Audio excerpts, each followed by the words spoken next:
Buenos días o buenas tardes, depende de cuándo os conectéis. Tengo que, primero empezando a agradecer a la Fundación GAEN el haberme invitado para hablar un tema que me interesa, aunque va a ser una presentación un poco diferente a las que normalmente yo hago. Decir que soy Guillermo Izquierdo, que llevo muchos años trabajando en esclerosis múltiple, que he trabajado en muchos sitios, pero fundamentalmente en un hospital público, que es el Hospital Virgen Macarena de Sevilla, hasta hace 2 años en que me jubilaron y decidí realizar una fundación de investigación y asistencia y también muy relacionada con los pacientes, por lo que me interesa mucho este tema. Ahí voy a hablar de una parte de la investigación que realmente no se suele tocar mucho y que tiene que ver sobre todo con nuevos enfoques, por eso la charla se titula así, Nuevos enfoques en la investigación y asistencia en esclerosis múltiple. Bueno, entonces vamos a hablar de estos nuevos enfoques, pero voy a hacer una pequeña revisión de cómo está la situación. La situación es que la esclerosis múltiple, que cuando yo empecé se consideraba una enfermedad rara, ahora en el mundo hay más de 2 millones, casi 2 millones y medio de pacientes diagnosticados de esclerosis múltiple, 50.000 al menos en España, que es una enfermedad de predominio femenino muy claro y ahora cada vez más claro, porque ahora hay 3 mujeres por cada hombre, sobre todo en España, y eso lo sabemos a través de estudios epidemiológicos, en lo que en algún momento nos hemos dedicado mucho también a través del Hospital Virgen Macarena y ahora del Hospital Vitas de Sevilla. Es verdad que la idea que tenéis o que tienen los enfermos de la esclerosis múltiple estaba muy asociada, y creo que hemos conseguido mitigar algo ese tema, estaba muy relacionada con la silla de ruedas. Y realmente eso no es así. Decir cosas que ya se saben, que es una enfermedad multifocal, desmineralizante del sistema nervioso central, también lo sabe prácticamente ya todo el mundo. Es importante el hecho de que hay una relativa disociación mielino-axonal, porque la mielina tiene más que ver con la rapidez de conducción y el axón tiene más que ver con la degeneración, y que sabemos que además esa degeneración empieza desde muy pronto y que tiene un componente inflamatorio y sobre todo autoinmune, es decir, inmunológico, con una base genética importantísima de la que hablaré también. El tratamiento sintomático es lo que de alguna manera habíamos olvidado y de hecho hay un cambio de paradigma en el que cosas que ahora se tienen en cuenta no se tenían en cuenta, y es la importancia que tiene el paciente, el cuidador y la familia, porque cada vez necesitamos humanizar más la asistencia. No se trata solo de técnicas, ni de tratamientos, ni de farmacología, se trata de tratar un enfermo de forma global. Y es importante también por eso que la investigación se centre en cosas que no se centraban hasta ahora, y no solo la investigación, sino la innovación. Y hay que dar más posibilidades al paciente de tomar decisiones que hasta ahora también no se concebía. Para ello necesitamos equipos multidisciplinares, porque ya los neurólogos no somos suficientes para tratar la enfermedad, requiere apoyo de enfermería, la coordinación en los ensayos clínicos, la neuropsicología, que es fundamental por el deterioro cognitivo de los pacientes, el trabajo social, el laboratorio y la informática, que está con la aparición de Machine Learning y Big Data, está considerándose ahora algo muy importante. Por eso necesitamos combinar la asistencia, el diagnóstico, el tratamiento y sobre todo el seguimiento que suponen también los cambios de tratamiento. Esto es simplemente decir que la importancia del diagnóstico está muy unida también a la investigación. Nosotros nos hemos dedicado siempre a estudiar las bandas oligoclonales, y las bandas oligoclonales no son solo decir si tienen o no tienen, sino que se pueden cuantificar y se pueden trabajar más en ellas. Es decir, hay una investigación nueva que va a surgir a través del estudio más pertinente de las bandas oligoclonales. Pero hay una cosa que es clara, que es que los pacientes necesitan seguimientos, una presentación de Comston en el que clasifica los distintos tratamientos, pero todos esos puntos son distintos tratamientos que han aparecido hasta el 2018. Cada vez hay tratamientos más eficaces, los efectos adversos hay que tenerlos en cuenta y tenemos que manejar eso. Y para eso necesitamos más información, no solo nuestra, sino también de los pacientes. Por eso incluimos en la investigación ensayos clínicos farmacológicos, pero también no farmacológicos, de otras técnicas como ya están viéndose la utilización de técnicas fisioterápicas o incluso la aparición de sistemas como las APs de los ordenadores. Estos son simplemente decir que trabajamos mucho en varios ensayos clínicos. Estos ensayos clínicos incluyen la presencia de técnicas como la validación de unas plantillas que en alguna otra presentación se pueden valorar, lo cual no voy a seguir. Pero hay técnicas que debemos utilizar también. Por ejemplo, la OCT, que es una técnica que mide el espesor de la retina y que parece que está muy relacionada con la degeneración axonal. La genética es súper importante ahora porque va a permitir conocer posibles tratamientos que antes de utilizarlos sabemos ya si van a ser eficaces o no. Esto es un estudio que hacemos en colaboración con el López Neira de Granada, de la doctora Fuencina Matesán, que se ha publicado en una revista importante y que nos da indicaciones de cómo utilizar la genética en la esclerosis múltiple. Nosotros estudiamos también, y también se ha presentado en otro módulo de esta misma monografía, los trastornos de la marcha, y esto pues, nos ha permitido explicarlo en distintos congresos.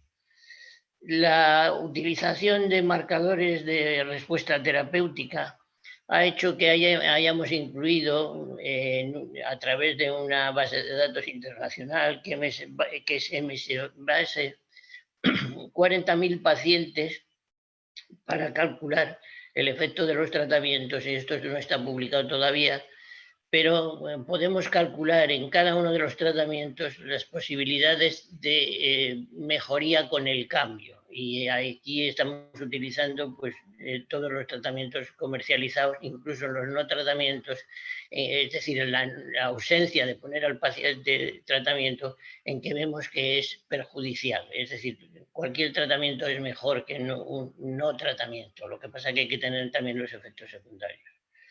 Pero hay que incluir nuevas tecnologías. Estos, por ejemplo, son los chalecos refrigerantes que se utilizan en algunos países. Curiosamente se utiliza mucho en Alemania, en España se utiliza menos, pero que no existen datos clínicamente significativos que aconsejen su utilización. Por eso tenemos un proyecto para valorar cómo los pacientes cambian con mediciones como puede ser la marcha y otras medidas objetivas tras la utilización de sistemas de refrigeración, que son estos chalecos.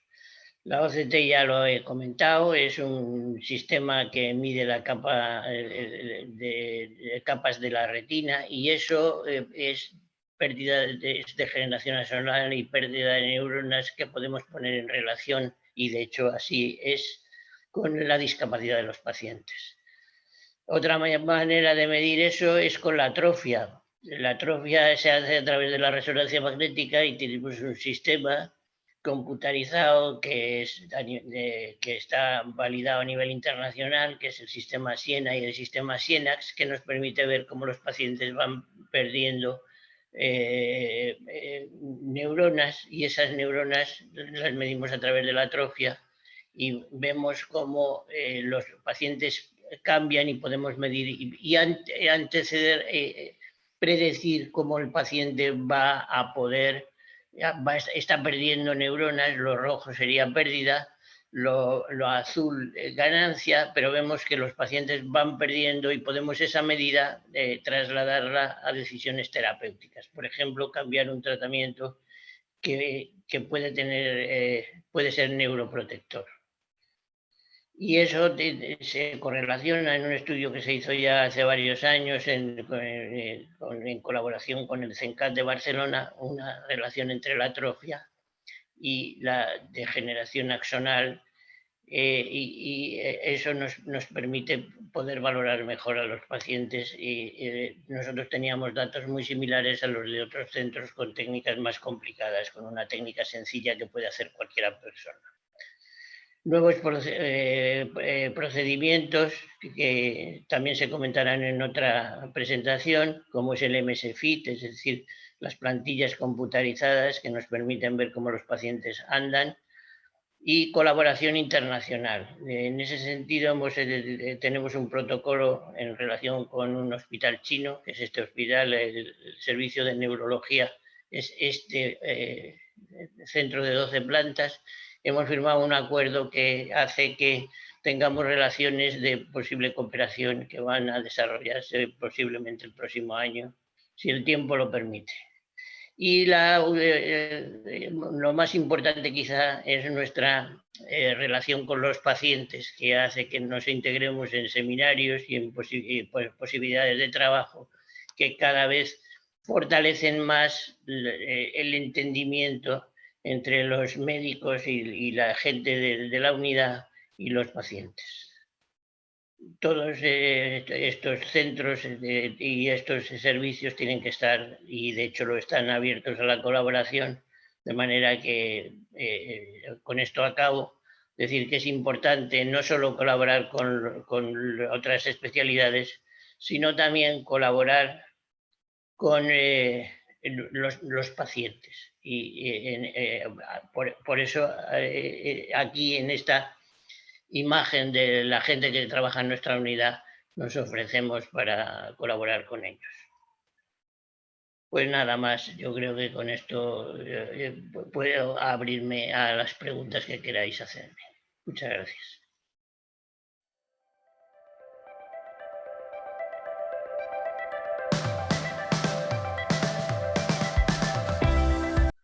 Muchas gracias, doctor. Entonces, voy a mencionar, ¿no?, todas las herramientas que ha comentado para medir los síntomas, la sintomatología de la esclerosis múltiple, ¿no? Ha mencionado, además de las habituales ya más conocidas, pues los estudios de genética, los estudios en el trastorno de la marcha, gracias a las plantillas, a las alfombras, etcétera. El poder medir el grosor de la capa de las fibras nerviosas de la retina, que eso nos permite conocer cuál es la degeneración axonal. También ha mencionado el medir la atrofia mediante la resonancia magnética. Y también ha mencionado un estudio sobre los marcadores de respuesta terapéutica en 40.000 pacientes que se está realizando ahora mismo, ¿no? Sí. Y ¿hay alguna medida más que estén utilizando ahora mismo? Sí, realmente además de eso, porque la verdad que lo has entendido muy bien, o sea que lo he explicado mejor de lo que yo creía, porque has hecho un resumen muy bueno. Lo que buscamos en realidad es saber si los pacientes están yendo bien o no, y están yendo bien o no con la terapéutica que les hemos pedido. Entonces, cualquier cosa sirve, pero algunas sirven más porque también son más importantes para los pacientes. Y no he mencionado, pues el estudio, por ejemplo, del deterioro cognitivo, que es muy importante y cada vez lo va siendo más, porque además los pacientes cada vez viven más. Entonces es importante hacer estudios neuropsicológicos y correlacionarlo. De hecho, hay un grupo en España ahora que está investigando sobre el deterioro cognitivo de las formas progresivas. Es decir, si se junta una cosa con otra, es muy importante saberlo, porque además cada vez va a haber más tratamientos dedicados a la progresión de la enfermedad y por tanto a la progresión del deterioro cognitivo. La otra, digamos, otra síntoma que no se tiene mucho en cuenta y que es, para los pacientes es vital, que es más del 50% lo consideran el síntoma más invalidante, que es la fatigabilidad. Los pacientes de esclerosis múltiple se cansan mucho. De hecho, ellos en algunos casos me lo han dicho. La única persona que entiende a un paciente con esclerosis múltiple y fatiga es otro paciente con esclerosis múltiple. Es decir, es los únicos que les comprenden.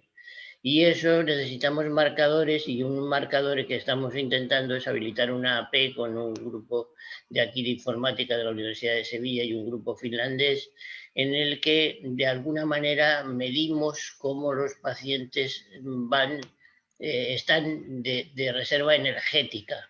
Eso se puede saber viendo la actividad de los pacientes durante varios días y luego predecir qué es lo que le va a ocurrir si el paciente gasta esa energía, de manera que podemos limitar en algún momento y decir a un paciente, mira, pues no hagas un esfuerzo que estabas pensando hacer, porque probablemente no vayas a llegar. Entonces, este tipo de técnicas son muy innovadoras, pero hay que validarlas y estamos en ello. Pero son importantes porque son problemas que para los pacientes son vitales. Y entonces, medir todos estos síntomas de forma tan exhaustiva, ¿para qué nos sirve, doctor? Sirve para varias cosas. La primera es para saber si el tratamiento que estamos utilizando está siendo eficaz o está fracasando, porque lo que se tiene en cuenta normalmente es los brotes de la enfermedad y la progresión de la enfermedad. Pero a veces se utiliza la resonancia magnética, pero no se utilizan otros marcadores. Por ejemplo, la marcha o, por ejemplo, el deterioro cognitivo. Si el paciente está teniendo un deterioro cognitivo, probablemente, y ese deterioro cognitivo avanza, probablemente podemos valorar que no está recibiendo el tratamiento que creemos que debería recibir por el resultado que estamos obteniendo. No estamos obteniendo el resultado adecuado.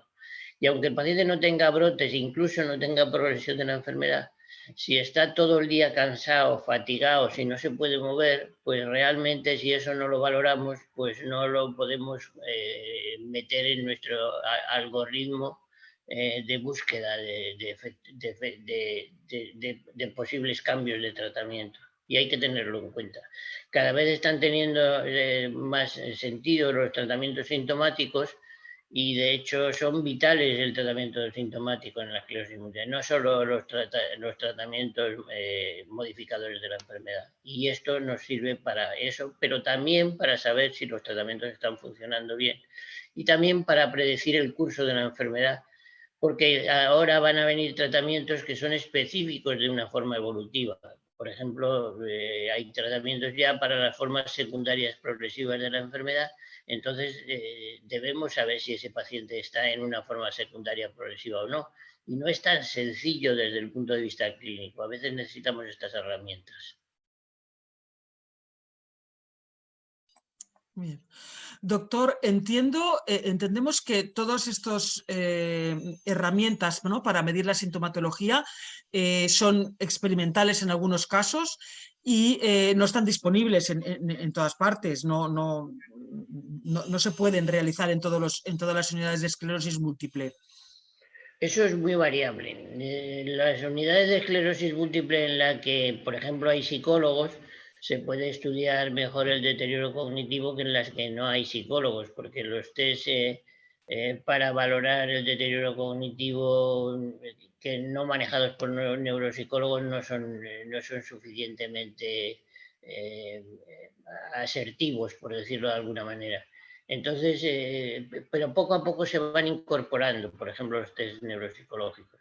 En cuanto a la fatiga, no hay datos suficientemente contundentes para decir pero por eso hay que investigar sobre eso. Y ahora las nuevas tecnologías, incluso las apps que, como hemos comentado, de los smartphones, son fundamentales para poder avanzar en ese sentido. Y yo creo que no va a tardar mucho tiempo. Y los algoritmos de tratamiento igual, son el Big Data es claramente una novedad, pero es una novedad que cuando tenemos tantos datos, los registros son cada vez mejores, podemos conseguir que nuestros pacientes con esos datos poder predecir hasta qué punto un tratamiento puede ser eficaz o no. Y ahí se añade también las posibilidades de la genética. Y ya hay datos genéticos y ya hay datos de algún algoritmo, pero sobre todo hay datos genéticos ya que nos están indicando que a lo mejor un tratamiento no va a ser útil en un determinado paciente. Entonces nos ahorra tiempo y mucho dinero, porque si